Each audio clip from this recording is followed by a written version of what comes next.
Bishop, how are you? I'm doing well. How about yourself? I'm doing great. Just ready to go into a new year. This is our last Monday of the year. It's been an interesting year, but we moving on and going to try to continue to share the information and do what we do here. And of course, we appreciate what you do, Bishop, allowing us to be on for a half an hour doing your morning drive show as you share your inspirational words and gospel music. We really appreciate that throughout the year. Okay, he's turning it over to us. Every day we rise, it's a great day to be alive. And welcome to the Seven Cities Forums of Hampton Roads presents Portsmouth Coffee Talk with our hosts, yours truly, James Slim Overton, Leah Drake Stitt, and Thomas the Colonel Chapman. Good morning, host. Good morning. Good morning. Good morning. Hope you all had a wonderful Christmas. And I know how it is. It's a little different for us now, but I think we had an opportunity to at least be with our families, immediate families, either personally or through Zoom. So hopefully that was something for us to celebrate as we celebrate the reason for the season. Amen. Amen. Amen. Yes. Amen. So we're going to get right to it. We have a very special guest, and it's the Portsmouth Mayor-elect, Shannon Glover. Good morning, Mr. Glover. How are you? Good morning, Mr. Overton. How are you? Mr. Glover, how are you? Good morning, Ms. Sis and Colonel Chapman and everyone. Yeah, appreciate you getting up with us and in and out this interesting year, as we said, as we go towards the future, as you take your seat as the mayor of the city of Portsmouth.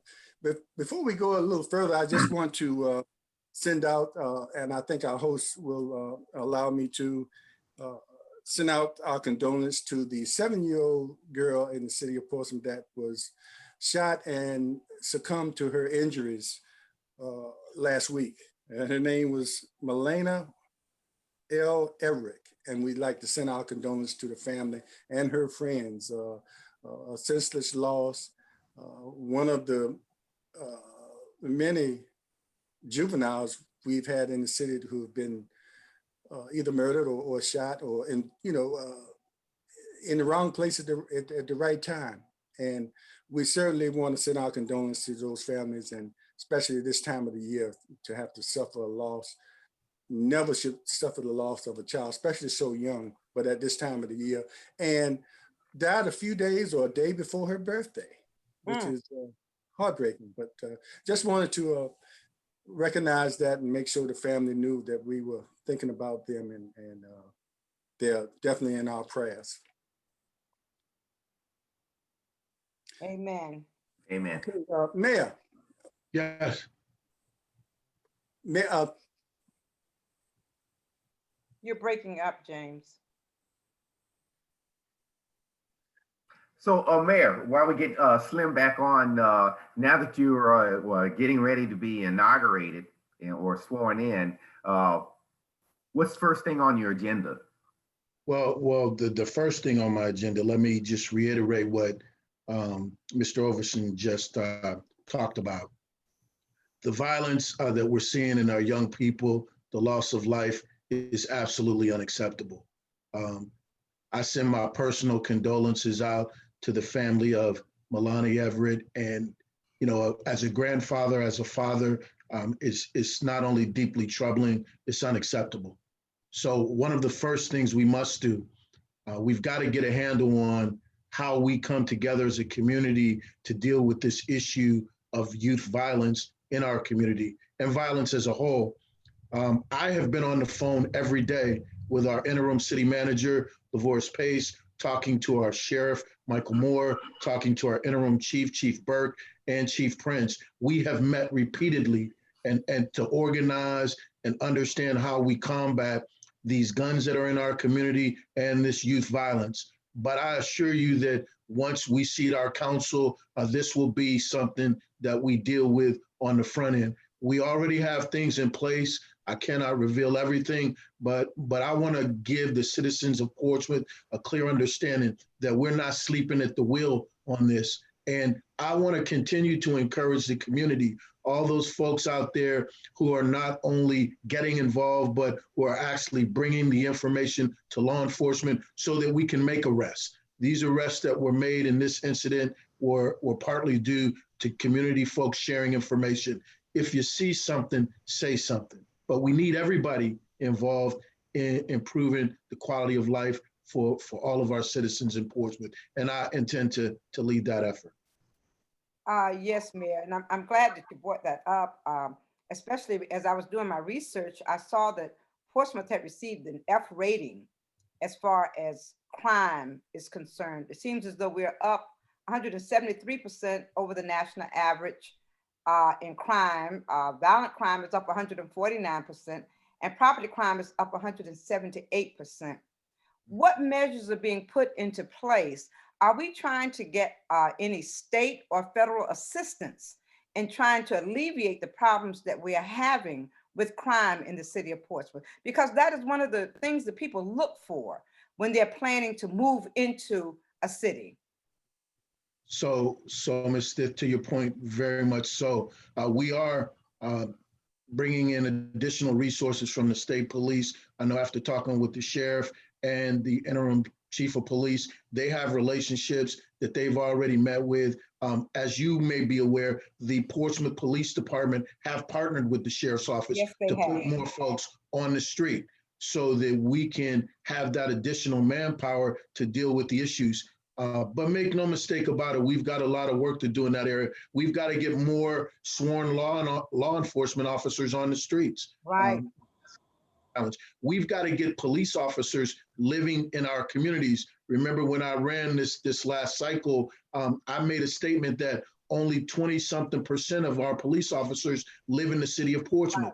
Right. That's not acceptable either, because when you have police readily in your community, going to the store, being seen in the community, not when the bad interactions happen, but when just everyday touching of citizens need to happen, I think that fosters a sense of community and relationship building that will assist us in improving in those areas. So we're committed to that. There's more work to be done, but once again, we need the help of the community, and we will be bringing the community to the table as soon as possible.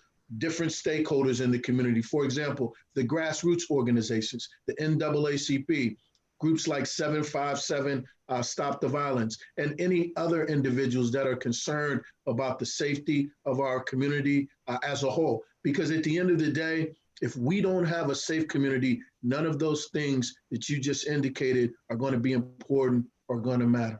Exactly. Mr. Mayor-elect, sometimes you have to put some things in the past before you can move forward. And over the last 4 years, I know a lot of times I would come on Facebook or post things about not hearing from our leadership when we were going through a lot of these rising crime rates.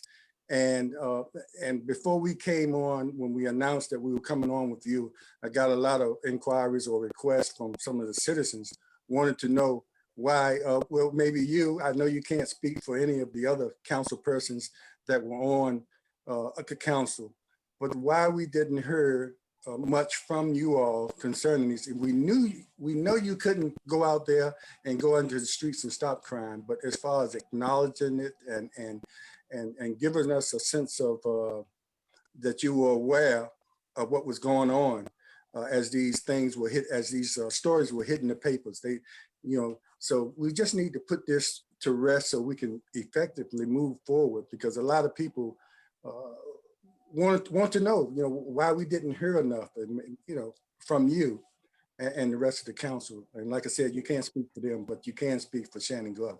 Well, let me just address that, because I think it is critically important, and I want everyone to know that crime and safety is my #1 and top priority. In 2019, when we had a spike in gun violence, I took it upon myself to personally bring stakeholders to the table. Stop the Violence 757, Believe, Pray, and Overcome. We brought 5 nonprofit organizations plus the sheriff's department together, and we had an event. It was called Bike This Way to End Gun Violence. We raised $10,000 to help those community organizations to go back out in the community and educate the community and help those folks that were in distress to be a conduit, to say, hey, look, we care. With that event, I believe Ms. Stiff participated in that event. I did. You know, we had folks to come out, and our goal behind that was to create greater awareness about gun violence and get the community involved and engaged. And we plan on continuing that program. That's just one example. Many of you may know me, and my way of doing things might not always be out in the open. And certainly I've got work to do in that area. But a lot of things that we do get done happens behind the scenes. And so I have done things behind the scenes to improve how we handle gun violence in our city, and we will continue to do that. That is why I just indicated that we've got to do a better job, myself absolutely included, of bringing the community together and informing the community, and we intend to do that. I've had conversations with our interim city manager, Mr. LaVor's Pace, and he gets that. The recent public service announcement, although it didn't answer all of the questions, we wanted to connect with the community and let them know that we are working on matters. And as we go forward, I will take a more active role and be more visible in things that impact our community. But that's where it is. On my part, I can personally say there is no other reason why you haven't necessarily seen me out front, but we have certainly been doing a lot of work behind the scenes to improve the quality of life of our young people right here in the city of Portsmouth. Yes, I have a question about issue as far as I know that we improving the have messaging, we improving the messaging of getting that word out, because everybody's not on the internet or Facebook, and I think those people that are not there probably missed some of the things that that were going on, the efforts that were put out by you and some of the other council members. So that messaging should probably be improved, or probably can be improved. But I appreciate your answer, and I think just had to get that out so we can sort of move forward, because it's almost a new makeup of council, and I think we ought to look forward and hope that we can better improve the messaging and how the council members approach the rising violent rates that we have. I would agree. And sorry, Leah, for Shannon, over-talking you ran on a bold new direction for the city of Portsmouth. Can you kind of give us some idea as to what that bold new direction is going to entail? Well, I'll give you a real quick idea since we're on the conversation of youth and violence in our community. So real quick, the bold new direction, it's not anything new. It's just community and government coming together, the business community, the church community, all the stakeholders really bringing solutions to the table so that we can improve our community. Let me give you an example. About 3 years ago, I brought to the city as a private citizen a program called the STEP program. It stands for Summer Training and Enrichment. This program was created in the city of Newport News. It came out of the initiative to end gun violence and youth violence in the city of Newport News. It's the summer jobs program. And that program has grown to create job opportunities for over 600 youth in the city of Newport News. It went nowhere. I brought it to some of the leaders in the cities. It went nowhere. I've just reconnected with that organization over in Newport News. The interim city manager and I are going to be looking at how we can bring that program to Portsmouth. As you know, I did start a summer jobs program in the city called the Next Gen Summer Jobs Program. Yes, I know. We have one of your young people working in the sheriff's office. That's right. Well, we partnered with Hampton Roads Workforce Council, and we created real jobs, real training, real opportunities for our young people. Look, at the end of the day, 40% of our 16 to 24-year-olds in the city of Portsmouth are unemployed. That's an example of a bold new direction, not just saying something, but finding the resources. We don't have to recreate the wheel. We can find what's working in our region, in our state, within our nation, bring those programs to Portsmouth so that they can provide a positive impact on the quality of life for our youth and our citizens. That's one example. That's a great example, Mr. Mayor-elect. Also like to say that one, you stated some statistics on the unemployment here in the city of Portsmouth, but a lot of it's connected, as we know, to the pandemic and how it's disproportionately affected minorities here in across the region. And so you also said something about 20% of the police officers not living in the city. But I've always said that, you know, when your police department is a major part of your upcoming budget that you will have to start dealing with. So when we look at recruitment, and I ride through the city of Portsmouth, I see more and more police officers don't look like me. And so what are we going to do in the future so we can do on that recruitment side, which I think they recruit more minorities into the police department, because I've had friends that have been recruited for the police department, but that recruitment policies and procedures have been a failure on the other end to increase those numbers. What say you to that?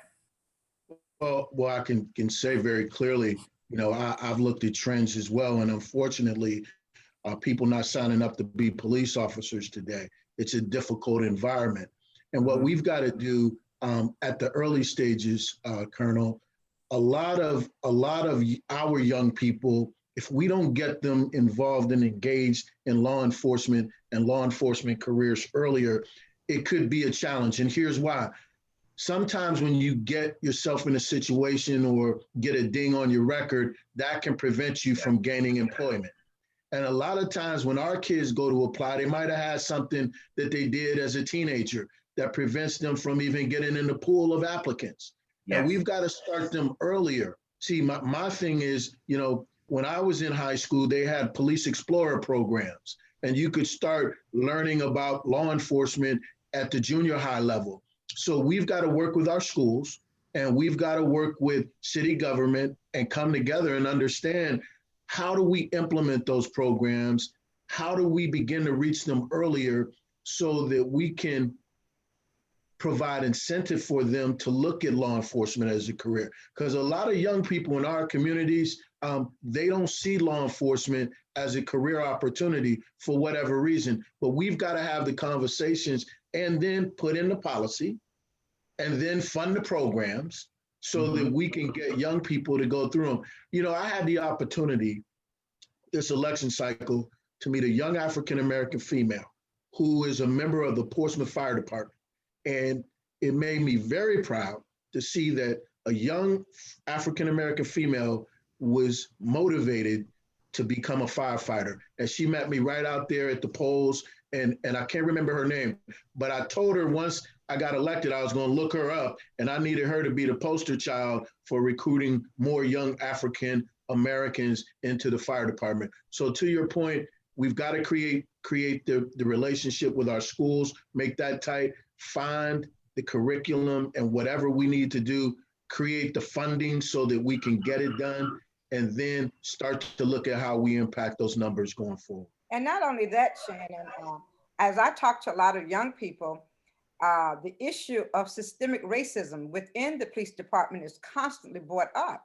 What is being done to address systemic racism within the police office? Well, I can tell you, you know, I can't speak for the folks that were behind me, but going in front of me, with my head on the block, so to speak, I can assure you that we're going to hire a new city manager. And that part of that new city manager's job will be to look into those issues that impact anybody that's employed by the police department, particularly any racism issues. You know, we saw the newspaper articles that were put out this summer about the issues. That has to be addressed.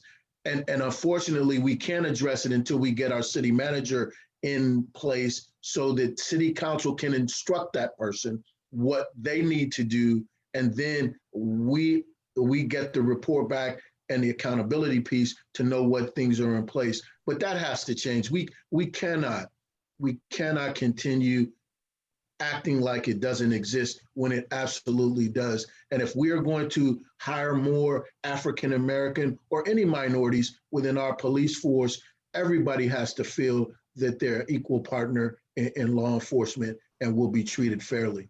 And I'm going to make sure that that happens. Wonderful. Wonderful. Yes. Yes. Well, I don't want to be the only one asking all the questions, James. I Yeah. have one more question, and I promise you that I'm going to, but in light of this pandemic that's taking place, we are going to really experience a lot more with homelessness. And I want to know, what is the city going to do to address homelessness? I know right now the sheriff's department is housing a lot of the homeless individuals at our work center. But what's going to happen? Those numbers are going to increase, and that homelessness has to be addressed in the city of Portsmouth. The city did have a 10-year plan to address homelessness, and I don't know what happened to it. I guess We may need another 10-year plan. might need to pull it out and dust it off and take a look at it. Well, if I may, homelessness is a very important issue in our city. And having talked with Dr. Darlene Sparks Washington over at Portsmouth Volunteers for the Homeless, I get it. My vision is to have a freestanding facility that we can house our homeless. As you know, Leah, one of the things that we do in the city of Portsmouth, particularly during winter months, we provide shelters in our churches. Right. And we do that on like to me, a rolling scale. And 1 week you're here, 1 week you're there. We're better than that. Not that I don't appreciate the efforts, because I volunteered at the churches to help feed the homeless. But the reality is we need a dedicated space that meet the needs of our homeless, whether those are mental health needs, whether those are socioeconomic needs, whether those are shelter, educational needs. We need a freestanding facility that addresses the whole person. Right. And so I've talked to Dr. Sparks about, once we get seated and we get everybody on council, there's certain things that we need to look at in order to improve our community. Homelessness, as the Colonel has said, I didn't say what my top 5 were, but that's one of my top 5. That's one of the things that we need to address and make sure that those folks, that are in our community that may be struggling for whatever reason, they know that they have someone there to support them and help them through their difficult time. Mayor-elect, in order for us to create opportunities for the city in the fields of education, economic development, and all that, we must have a strong presence first regionally. Yes. And Portsmouth has always had that. And because sometimes when you go out looking for opportunities outside of the region, there are opportunities right here if we have that presence or we have that connection with the other cities in Hampton Roads. But what are your plans as far as making us a little bit stronger, which also helps the perception problem we might have among the other cities, and getting out there and making our presence stronger within the region first?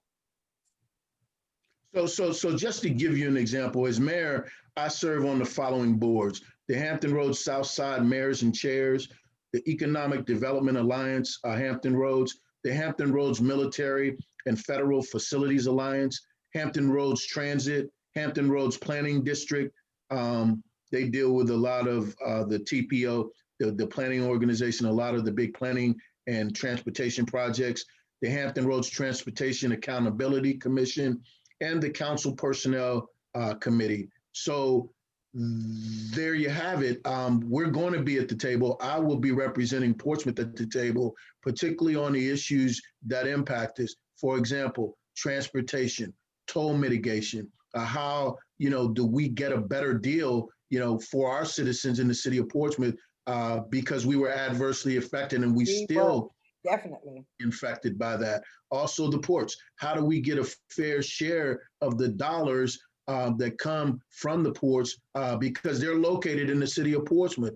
They use our roads and they're good partners and they're good friends. But we have to be willing to go to these organizations and to the state and say, Portsmouth needs the help that we deserve. And we've been a team player, as you indicated, for the region. We've given a lot to this region.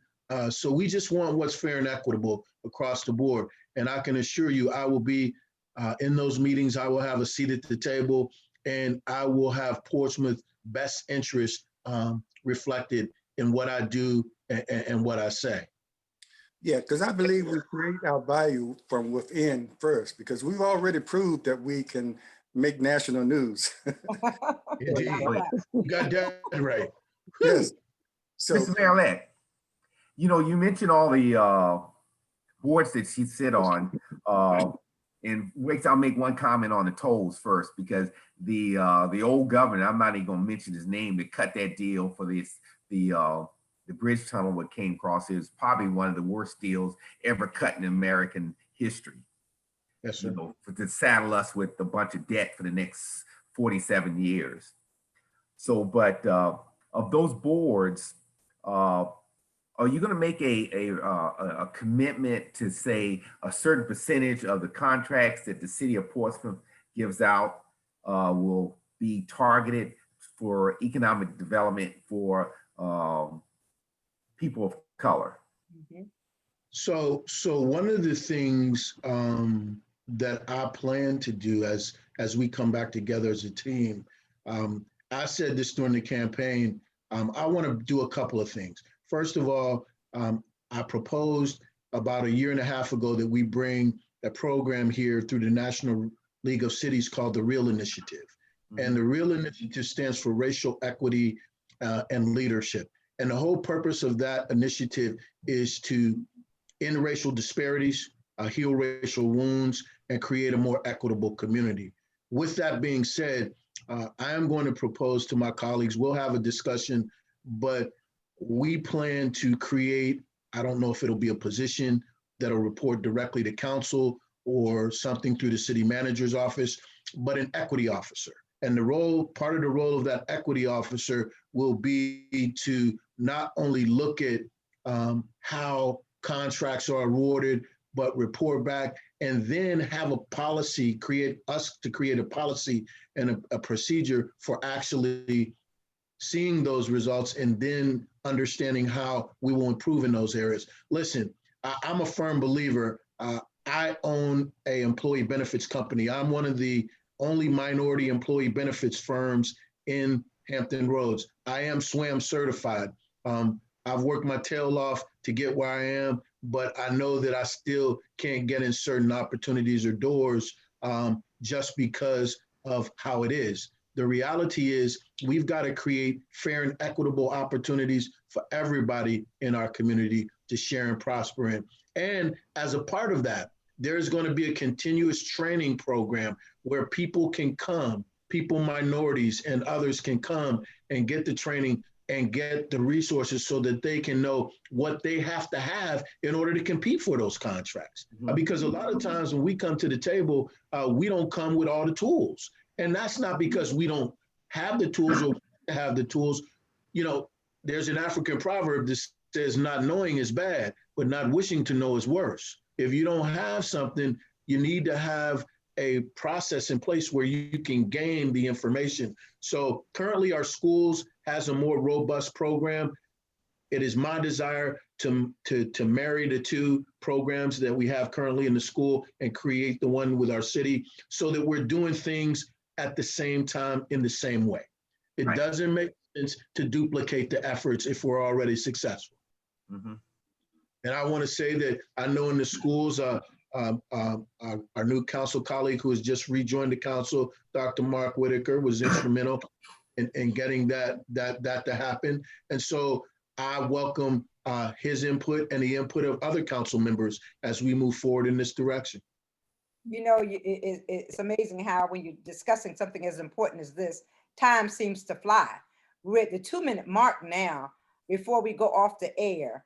But Shannon, I hope that you will stay with us just a little bit longer and we will continue this conversation on Facebook Live. But James, you want to give the WGPL Joy 1350? Yes, and of course, for the last half an hour, you've been listening to WGPL 1350 AM on your dial. And we really appreciate you listening to the Portsmouth Coffee Talk on the radio. And of course, we're going to end the half an hour on the radio and extend it to the Facebook Live, and we will be recording on Zoom. Thank you, and we appreciate you listening this morning. And join us next week, as our guest will be Dr. Bruce Copeland, as we will be addressing some of the crime issues in the city of Portsmouth. Thank you. And our voice. Our community. Our voice, our community. In our future. And our future. Amen. Sorry, yeah, I stole your voice. You know, yes, you did. But anyway, thank you, everybody. And be aware, be informed, and as always, more important, be involved. Thank you. Thank you. Okay, we continuing on the Facebook Live and on Zoom, which will be recorded, and we can show this later. You can continue your questions. I think, Colonel, you might have one for the mayor-elect. Mayor-elect. Yes. With the pandemic, I guess our students, our K through 12, have probably at best lost a whole year of educational preparation. Going forward, how do you see us making up that time for the kids? Well, you know, I talked to Dr. Bracy, our superintendent of schools, frequently, and he's the expert on the schools. Okay, I don't want to steal his thunder, but I will share this with you. I've been certainly concerned about particularly the underserved communities, those folks that may not have access to internet and resources for online learning and for continued learning. He has assured me that he and his team have that under control. They have a handle on that. And quite frankly, I trust the leadership of our school board and the schools to get that done. But make no mistake about it, this has been the most challenging environment that I've ever seen in terms of education and helping our kids. But we stand at the ready to support our schools financially and in other ways, whatever they need to get the mission done and reach our children and get our kids ready to go out into the world. That's what we're going to do. And, you know, and I'm glad to see with the new council, we have 2 former school board members, and prayerfully with the new council, there will be a better relationship between the school system and the city council, because that has been a major divide in the city. The reason that the fact that the council and the school system, they were not talking as one. And you can't create a quality school system if the government units are not working together. So the school system and the council has to work together in order to provide quality schools. And we need quality schools in order to attract people into Portsmouth, into the city of Portsmouth. I agree wholeheartedly. You know, that's a good point, because one, quality schools attracts industries into our city. And without that, you know, when a business tries to relocate here, then they look at the quality of education, the quality of people, they look at the crime rates, and they look at a lot of different matrices to see, do they want to bring their company into a particular place. And so education's always up there. And we always look at the education that we always say we're trying to educate the next generation. And so that's why we have to look at that. And exactly. So my next question for you would be, as we roll out the vaccine, and how in the plans, and how are we going to get the vaccine out to our populace after we go down the criteria from our healthcare providers and get it out to the nursing homes and long-term care facilities. Now, the present administration says we're going to roll it out and put it into the hands of providers downtown. And I think we discussed that with your public health chief the other day, a couple of weeks ago. And I said there's a hole in that structure of how to get that to the normal folks out there, because a lot of us don't have, or a lot of people don't have providers that I can go down and see doctor such and such, and then I'm going to have a copay. And so it's not going to be free for me. And that provider downtown is only going to be looking out for their patients. So how do we get it out to, say, the homeless population, X, and those others that don't have a primary provider? Well, Colonel, I can say that that is a good question. And so I have been in contact with our manager, and our city manager, our interim city manager, will coordinate that process with our medical director, who is Dr. Lauren James, who is head of the health department here in the city of Portsmouth.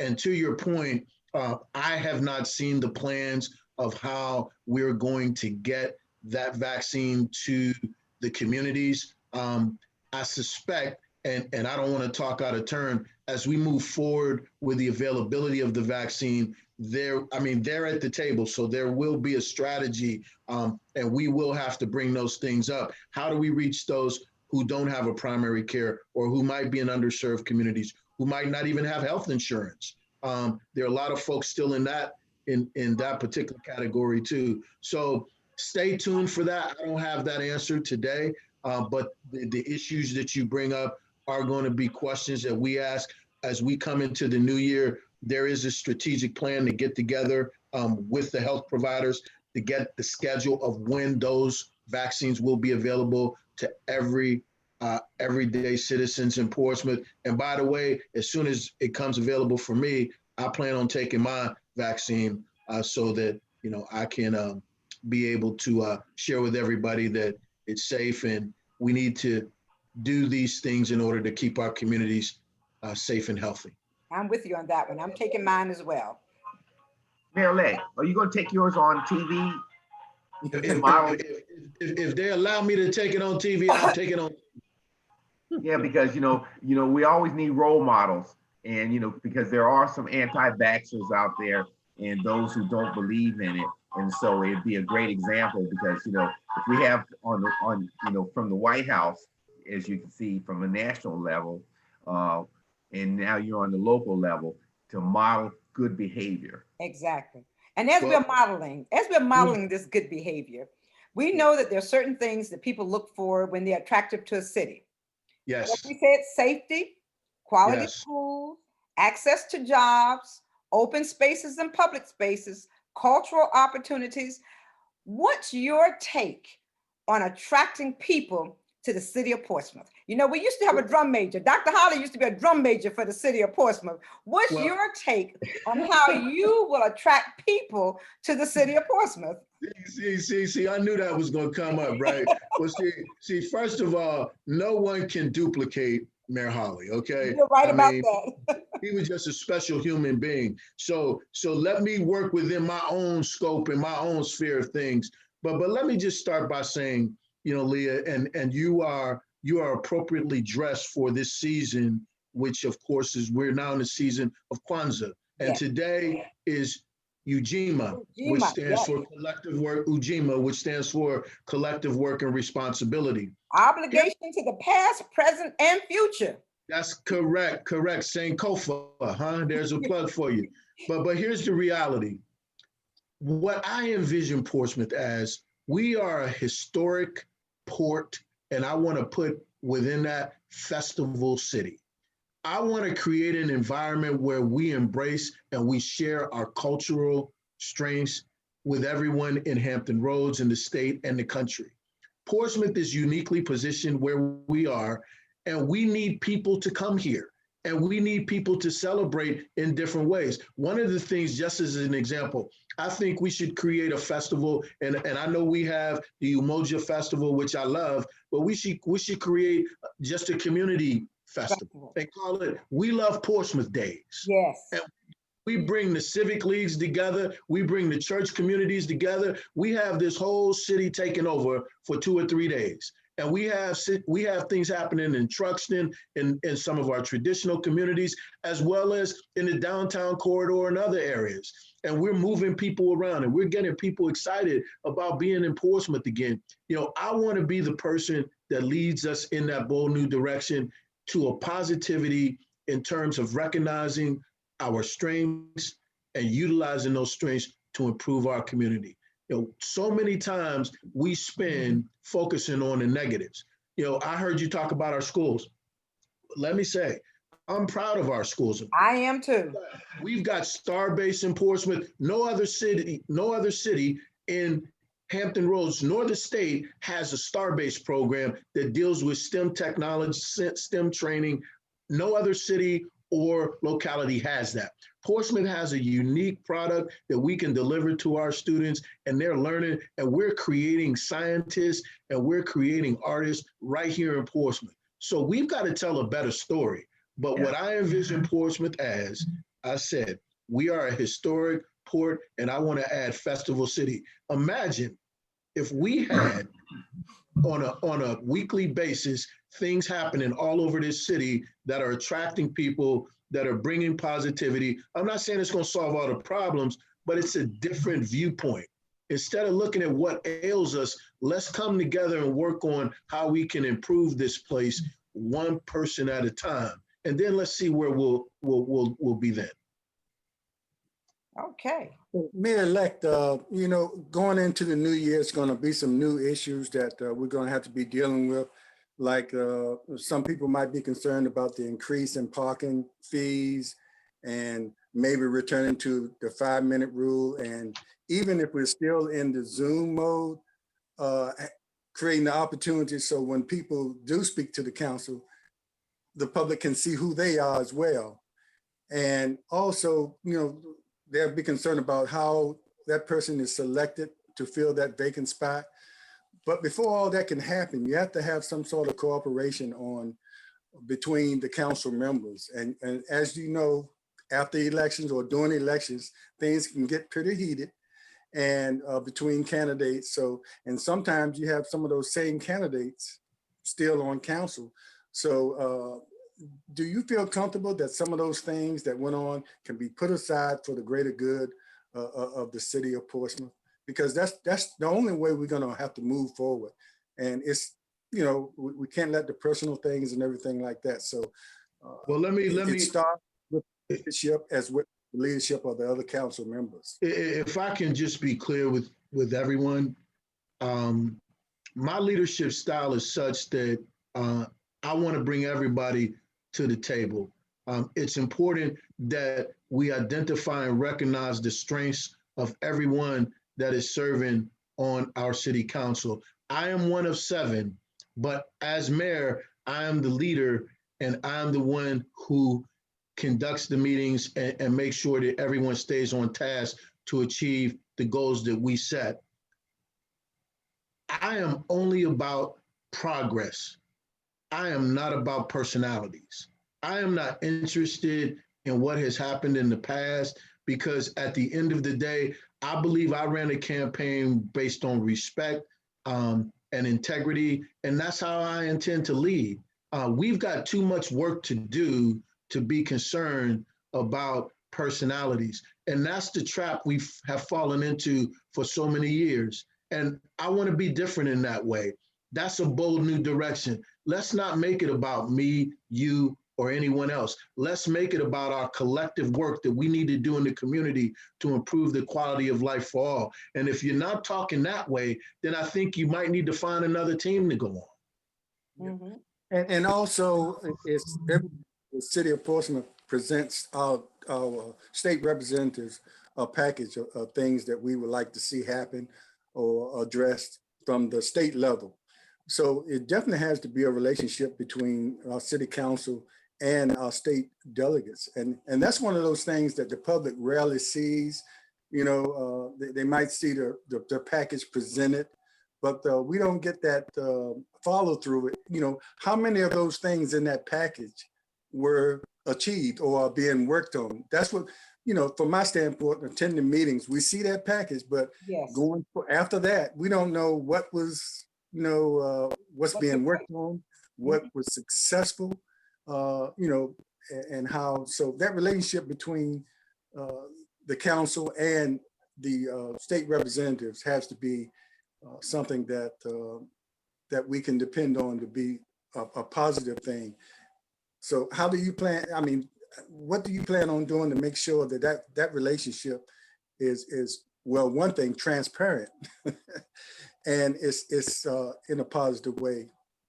Well, so right now, in terms of, our legislative package that we put together, council determines what, those specific needs are going to be. And a good example, which we bring up every year, is the toll issue and how, we can get our local delegation and our regional delegation on board to help us fight the battle to lower the tolls, for citizens of Portsmouth. That's just one example. But every year we come up through our work session process, we come up with a list of legislative items that we want to take forward. Some of them may be reoccurring. Citizens can participate in that. Perhaps getting that information out in a different medium would be helpful. We'll have to look at that. But again, once we come together, it'll be a process where we look at those things. Can we be more efficient, and how can we be more efficient in delivering the information? I don't disagree with you. It's just that we've got to look at how we can be more efficient in doing it. It's not that the information isn't out there, because it is advertised. We do talk about it at the work sessions. I know a lot of people do not participate in our work sessions, but I would encourage people to do that, to participate in the work session, because that's where the work gets done. Typically at the council meeting, we're just supposed to go through the process of approving the work that was done in the work session. So the work sessions, once again, will be very important as we go forward, and that's where we'll get the work done. And, that's a great message to get out to the public, because I think you're right. A lot of people might not watch those work sessions because some of them reports can be kind of drawn out and boring to the average citizen. But in order to understand what's going on in the council meetings, sometimes you have to pay attention to what's going on in those work sessions. It's 7:15 in the morning. Could you make the announcement about WGPL Joy at 1350 AM? Yes, everyone, you're listening to the team of the WGPL 1350 AM radio show, Portsmouth Coffee Talk, on Zoom and Facebook Live right now. And we appreciate you continuing to watch as we have our discussion with the Mayor-elect, Shannon Glover. Okay. Mayor-elect, I have another question. Okay. And